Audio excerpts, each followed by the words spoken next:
नमस्कार, मैं हूं पल्लवी अग्रहरी। आप देख रहे हैं खबर दृष्टिकोण चैनल। राजधानी लखनऊ में दिव्यांगों की खाली 188 सीटों की नियुक्ति को लेकर दिव्यांगों ने प्रदर्शन किया।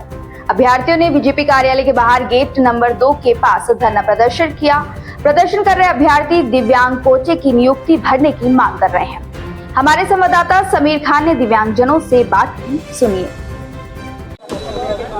राजधानी लखनऊ में भारतीय जनता पार्टी के मुख्यालय पर एक दिव्यांग पहुंचे हैं और प्रदर्शन कर रहे हैं, धरने बैठे हैं। हम इनसे ही बात करेंगे, जानेंगे पूरा मामला क्या है। आज आप लोग यहाँ भारतीय जनता पार्टी मुख्यालय पहुंचे हैं, क्या है आप लोग का क्या मांगे हैं, किस लिए पहुंचे हैं? सर नमस्कार, मेरा नाम अजय कुमार, मैं कानपुर से आया हूँ। सर हमारी मांग यही है कि हम लोग लेखपाल के लिए आवेदन किए थे 2022 में, और तब से सर प्री दिया, मेंस दिया, उसके बाद डॉक्यूमेंट्स वेरिफिकेशन हुआ, उसके बाद फाइनल रिजल्ट हमारा रोक के हम लोगों को अक्षम बताकर फाइनल से बाहर कर दिया गया। तब से 10 महीने से हम लोग लगातार भूख हड़ताल और धरना प्रदर्शन कर रहे हैं। सरकार से हमारी मांग यही है कि हमारी 188 सीट जो खाली पड़ी हैं उनको भरा जाए, हम विकलांगों के द्वारा। हम लोगों को समाज से मुख्य धारा से जोड़ा जाए, हम लोगों के साथ अन्याय न करे योगी सरकार। हम लोगों को भी एक समाज में जीने का अवसर दे, हम लोग भी अपने माँ बाप के सहारा बन सकें। आप लोग यहाँ धरना दे रहे हैं, लेकिन मुख्यमंत्री योगी आदित्यनाथ लगातार कह रहे हैं कि हम रोजगार दे रहे हैं और सबको उनके जो जिस योग्य हैं उसमें योग्यता अनुसार उनको रोजगार देने का काम कर रहे हैं। लेकिन आप कह रहे हैं कि आपको रोजगार नहीं मिला, आप चयनित हुए तो उसके बाद भी आपको आपके पद पर नौकरी नहीं मिली। वही तो सर दुर्भाग्य है कि हमारे यूपी में पता नहीं क्यों हम लोगों से जले बुझे हैं योगी सरकार कि हम विकलांगों की पीड़ा दिखाई नहीं दे रही। हम लोग 10 महीने से परेशान हैं। अगर योगी बाबा एक न्यायप्रिय आदमी हैं तो हम लोगों पर भी थोड़ा ध्यान देते। कम से कम हम लोग एक पेंशन 1000 मिलती, उससे हमारा गुजारा नहीं हो पाता है। हम लोग पढ़ लिख के अपने माँ बाप का सहारा बने, हम लोग भी समाज में जी सकें। हमारे पास कोई सर्वाइव करने का जरिया नहीं है। हम लोग पढ़े लिखे, बड़ी मेहनत करी, उसके बाद लेखपाल के लिए चयन भी हुआ तो उसमें भी हम लोगों को बाहर कर दिया गया। हम योगी सरकार यही चाहते हैं कि हम लोगों की सीटों को भरा जाए। और भी लोग हैं, उनसे बात करेंगे, जानेंगे उनसे क्या दिक्कतें हैं और कौन कौन जिले से हैं। सर कहाँ से हैं, कौन से जिले से? गोरखपुर जिले से हैं सर, अशोक नाम है मेरा। गोरखपुर से आप यहाँ आए, इससे पहले भी आप लोग आए थे, आप लोगों ने धरना किया था, आपकी मुलाकात भी हुई थी लोगों से? जी सर, हम कंटिन्यू लगातार 10 महीने से लगे हुए हैं और गोरखपुर में भी कई बार योगी बाबा से मिले, 2 बार हम खुद पर्सनली मिले।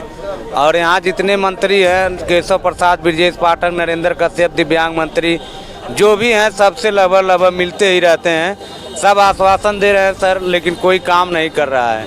और आपके चैनल के माध्यम से ही कहना है सर, हम लोग इस समाज के सबसे वंचित, सबसे असहाय लोगों में आते हैं, क्योंकि हम लोग विकलांग हैं। प्रकृति ने हमें विकलांग बना दिया है। तो प्रशासन के किसी अधिकारी ने आपसे बात करी या आपके डेलीगेशन को बुलाया मुख्यमंत्री जी से मिलाने के लिए, या आपकी उच्च अधिकारियों ने सुनी, बात करी आपसे? जी, ऐसा किसी अधिकारी ने नहीं किया है कि हमें डायरेक्ट सीएम से मिलवाया हो। वो हम लोग जनता दरबार में 2 बजे 3 बजे लाइन में लगते हैं, रात में 2-3 बजे, ताकि नंबर आ जाए हम लोगों का। गोरखपुर में जैसे तैसे 2 बार केवल मिले हैं। ये सोचे कि योगी बाबा न्यायप्रिय आदमी है, दयालु आदमी है, और हम लोग विकलांग हैं, सबसे गरीब वंचित लोग हैं, जरूर बाबा जी सुनेंगे। लेकिन उन्होंने भी एप्लीकेशन ले करके केवल आश्वासन दे करके छोड़ दिया। और हम लोग इतने प्रताड़ित लोग हैं, इतने प्रताड़ित लोग हैं कि मतलब अब समझ में नहीं आ रहा है हम लोग जाए तो कहाँ जाएं। घर पे जाते हैं, माँ बाप का चेहरा देखते हैं, वो भी सोचते हैं कि एक तो सर 2016 के बाद ऐसी पहली वैकेंसी 2022 में लेखपाल की आई थी। लगातार लगभग 6-7 साल के बाद योगी बाबा जी के शासनकाल में आए थे। हम लोग बड़े खुश थे कि लेखपाल की भर्ती आई है, जी जान से हम लोग मेहनत करेंगे।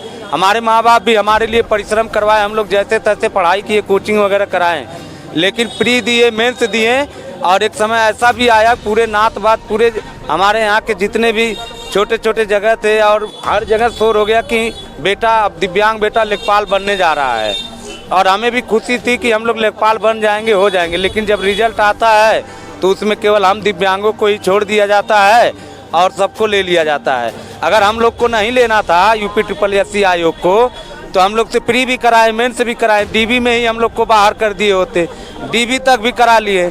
और बोलते क्या है कि हम दिव्यांग काम नहीं कर सकते हैं। 8-9 मोहल्ले पे हम लोग चढ़ करके गए, डीबी कराए यहाँ पे पिकअप भवन में, और बोलते हैं कि हम लोग कार नहीं कर सकते। देखिए सर, हम 1 लेग से विकलांग हैं, हमारा एक पैर पतला है, और हम पूरा हर काम दौड़ करके हर चीज़ कर सकते हैं, जहाँ भी दौड़ाएं जो भी करवाएं हम लोग पूरा सक्षम हैं। और योगी बाबा के सचिव ने, हम खुद पर्सनली जनता दरबार में गए तो उन्होंने कहा कि विकलांग कार्य नहीं कर सकते। ये बात हमारे दिल में सीधे जा कर के लगी और हमने कहा कि आप अपनी ये जबान वापस लो। आपने ऐसे कैसे कह दिया कि विकलांग काम नहीं कर सकते? इसका मतलब विकलांग किसी के घर में पैदा हो जा रहे हैं तो उनके माँ बाप उनका गला दबा करके मुँगा दें, उनको जिला करके क्या करेंगे जब हम लोग काम ही नहीं कर सकते? आप सचिव कैसे हो गए? आप IAS PCS कैसे किए हैं?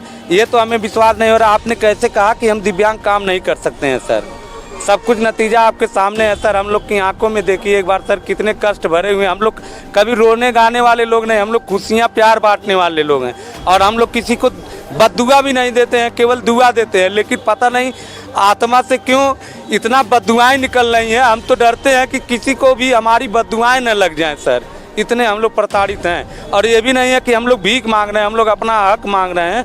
हम लोग उतना नंबर पाए हैं, अगर हम लोग की मेरिट आती तो ज़रूर 188 सीटें भर जाती। और हम दिव्यांगों के घर में 188 परिवारों के घर में एक खुशियाँ आती और हम लोग भी एक समाज की मुख्य धारा से जुड़ जाते हैं। हम लोग को समाज की मुख्य धारा से भी हटा दिया जा रहा है, हर तरह से परेशान किया जा रहा है। इसलिए सर हम लोग बहुत आप लोग सिर्फ एक ही मांग है, लेकिन क्या कहना चाहेंगे सरकार से? सरकार से यही कहना चाहेंगे हमारी जो 188 सीटें हैं उस पे मेरिट बेसिस पे रिजल्ट जारी करें और हम लोगों को नियुक्ति दे दे। अगर नियुक्ति नहीं मिलती तो आगे आपका क्या कदम होगा? यही रहेगा, धरना चालू रहेगा। अभी एक ने बताया कि आपके बीच का एक व्यक्ति एक्सपायर हो गया, खत्म हो गया। हाँ, वह हम लोगों का एक साथी था जो इसी फ्रस्ट्रेशन में उसने सुसाइड कर लिया है। आप देख सकते हैं साफ तस्वीरों में दिव्यांगजन है जो जिनका कहना है 188 हमारी भर्ती थी, जिसको लेकर हम यहाँ पे प्रदर्शन में बैठे हुए। इससे पहले भी आए हैं, बैठे हैं, लेकिन लगातार 10 महीने से इनका प्रदर्शन जारी है। वीडियो जर्नलिस्ट से कहेंगे आपको दिखाएं किस तरीके से ये लोग यहाँ पर बैठे हुए हैं। भाजपा मुख्यालय का ये गेट है जहाँ पर ये बैठे हैं और इनका साफ तौर पर कहना है जब तक हमको न्याय नहीं मिल जाएगा हम इसी तरीके से लगातार अपना प्रदर्शन जारी रखेंगे, क्योंकि हमको न्याय चाहिए, हमको उत्तर प्रदेश सरकार भरोसा है। लेकिन मुख्यमंत्री योगी आदित्यनाथ हमारी बात नहीं सुन रहे हैं। आखिर हमको कौन देगा न्याय? अब देखने वाली बात होगी क्या इनको इनकी नियुक्ति मिलेगी या इसी तरीके से इनका प्रदर्शन जारी रहेगा। दिव्यांगजनों ने बताया कि वे सभी 10 महीने से इसी तरह अपनी मांगों को लेकर इधर उधर भटक रहे हैं, लेकिन कोई उनकी मांगों को लेकर संज्ञान नहीं ले रहा है। सभी ने मुख्यमंत्री योगी आदित्यनाथ से मामले में संज्ञान लेने और उन्हें न्याय दिलाने की मांग की है। आगे की ऐसी तमाम खबरों को देखने के लिए बने रहे खबर दृष्टिकोण चैनल पर।